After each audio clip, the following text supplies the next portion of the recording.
Cold brew, a brew method we love in the hot summer months and a refreshingly easy way to make coffee at home. This is our ultimate cold brew guide. Today we'll be going through a few different options as well. We're going to be using the Mizudashi coffee pot, a method if you like to add milk to your cold brew, and a method if you don't have any fancy gear. The best part about cold brew is all you need is water and ground coffee and a little bit of patience. We like to use the Mizudashi coffee pot from Hario for all our cold brew needs. It has an extremely fine mesh filter that removes so much sediment, it's fantastic. Our go-to when we're brewing cold brew is using a 1:12 ratio. This creates a slightly stronger cup that doesn't lose too much flavor when you're adding ice, and it also allows plenty of the character of the coffees to come through. With everything, we like to recommend using filtered water for the best experience. And today we're going to be brewing with this 600 ml pot. So we're just going to be making a recipe based on that size, but you can feel free to scale this up or down however you like. Today we're going to be using, once again, the finer side of our filter grind. Now, cold brew is a very forgiving method, so I wouldn't worry too much about how you're grinding the coffee. We just find using a slightly finer grind usually gives out a little bit more sweetness in the cup, which is exactly what we're looking for. So today we're going to be using 50 grams of ground coffee. Opening our filter like so, pouring it into the mesh basket, and then grabbing cold water, yes, this is cold, and filling up to 600 grams, pouring straight over the coffee. I like to pour a little bit and give it a bit of a shake, just to try and saturate as much of the coffee as we can at this point. But again, don't worry too much because this is an extremely forgiving method.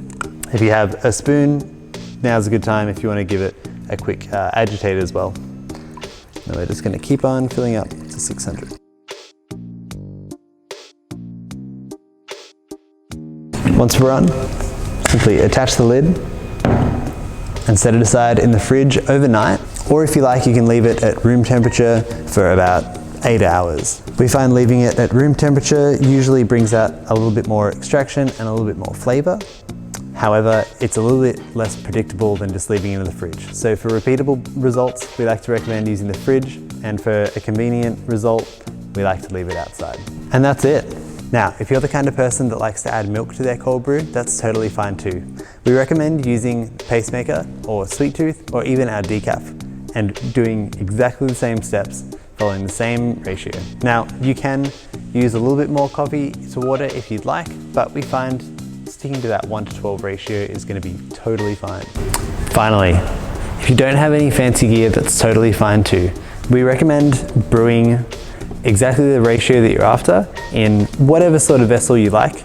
Today we're going to be using this V60 carafe and simply covering it nicely, leaving it in the fridge, and then decanting over a V60 cone like so. So for this one, I'm just going to be using 33 grams of coffee to 400 grams of water.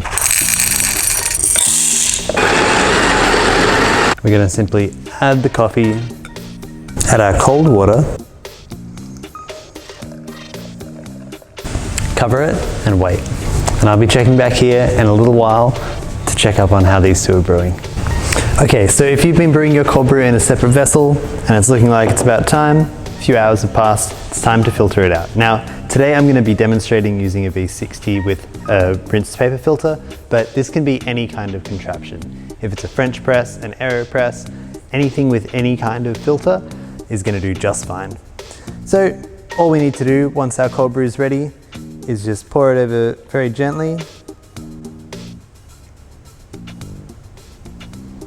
And then essentially we're just going to wait for this to filter down. Once you're all done with that, you have yourself a nice, clean cup of cold brew. Okay, it's been a few hours. Essentially, once the Mizudashi pot has finished brewing, simply remove the filter like so. And that's about it. Get a glass with ice, and you can just fill up your cold brew. Just like so. That's it. Super easy. It's perfect.